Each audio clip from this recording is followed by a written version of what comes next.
28 Days Later. It's a British film directed by Danny Boyle, a film from 2002. And a lot of you here watching Body Bags have already seen this one, probably, but if you haven't, right after this review, watch it. It's utterly fantastic. Welcome to Body Bags. I'm your Thursday reviewer, Chris, from Chrisb Movies. You know my name is Chris, and you know I love B movies. And this is a movie about infected humans. Now, these aren't your, walking, slow, lumbering zombies. Romero zombies, Fulci zombies. No, this is Danny Boyle's infected zombies. People infected, and they run rampant trying to tear at their victims, whether they eat them, spew blood on them, what have you. But they run, and they run fast. And they're running to get their victims. Oh, yeah. Which makes it so interesting. I actually saw this opening night in the theaters and fell madly in love with this film. The camera work is outstanding. It's just so gloomy looking. Like you feel like nothing good is going to come out of this film. But for those of you who've seen the ending, again, I'm not trying to give you spoilers here, but you know what happens. Oh, yeah. 28 Days Later. Starring Cillian Murphy, who's a fantastic actor. You might know him from Red Eye, which was a fantastic film, and Peaky Blinders. And if you've never seen Peaky Blinders, watch it now. No, after this review. Sorry about that. Starring Naomi Harris as Selena, who's just a badass.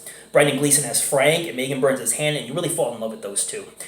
They have characters in this film that are endearing, that you don't want to see anything bad happen to. But you know, in any film, especially horror film, bad things happen to good people. And bad people as well. So anyway, this scientist, this real doofus, wait till you meet this guy.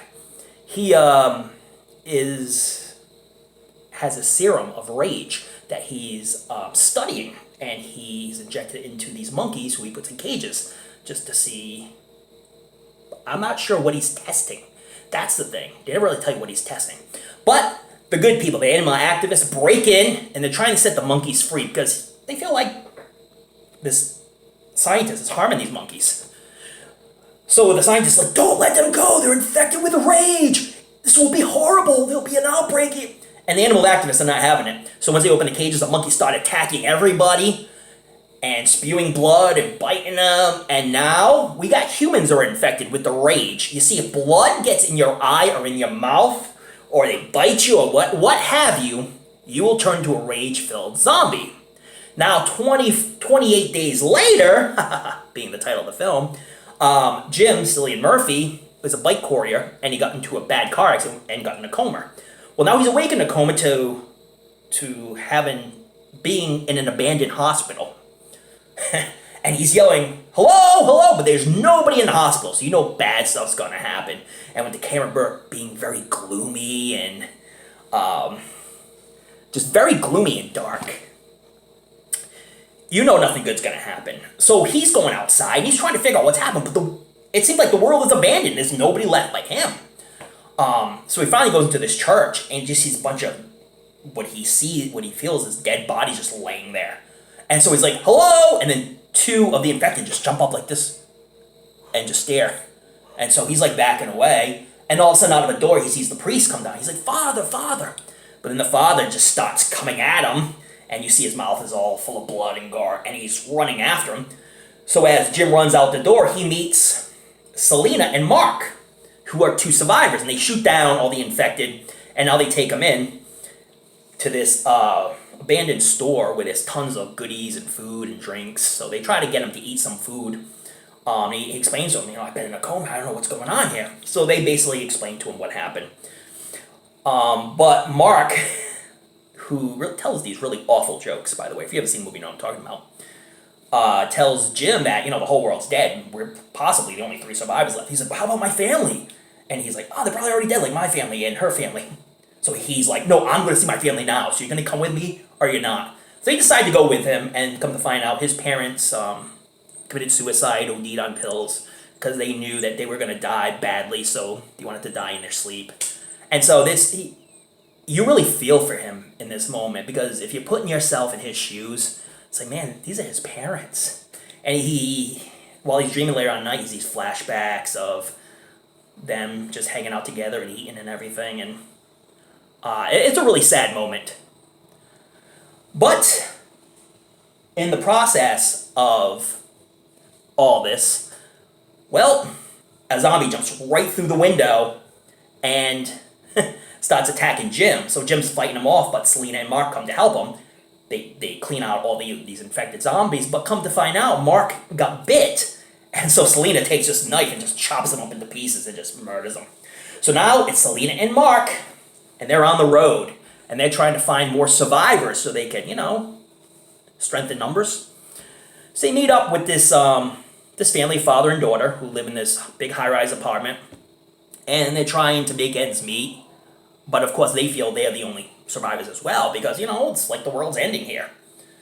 So they meet up with them, they go to their apartment, have some creme de menthe. I thought that stuff died out in the 70s, but apparently in 2002 there was still some creme de menthe. And now they decide to go on the road because they hear from a CB radio that the military has this camp, and if you go there, we'll take care of you, and you'll be safe for a very long time. On the way there, one of the four dies. I'm not going to tell you who, because you got to see this film, man. And, well, when they get there, it's not what it seems. These military men, of course, they appear at first to be helpful and trying to save the world, but really, there's a reason why they called and tried to get people down, because, well, the military guys, they want some girls so they can reproduce, and, start this whole new world. And so, again, bad things happen once they meet up with the military guys, and bad things happen along the way, but that's what you get when you watch a horror film, especially 28 Days Later, man. These infected are fast-moving. There are times when, the car breaks down and they're trying to put a tire together, and you see the footsteps of these infected running after them, and you're wondering if they're not going to make it in time, and just a lot of things like that happen. But yeah, these zombies are infected people. We'll just call them the infected. They move fast and they attack fast, and if any of their blood drips in your eye and drips in your mouth, you're going to turn into an infected. So it's really scary, and I don't think anybody really knew what to expect from this film. So Danny Boyle really set the precedent on running, fast-moving, infected, zombie-like people. Great film. The camera work is outstanding. It's so gloomy and dark, and it makes it feel so real. It's just really amazing. The Blu-ray looks fantastic, by the way, here. Just an incredible film from Danny Boyle, and like I say, I like anything Danny Boyle does. He's just a fantastic director. Yeah, great film, man.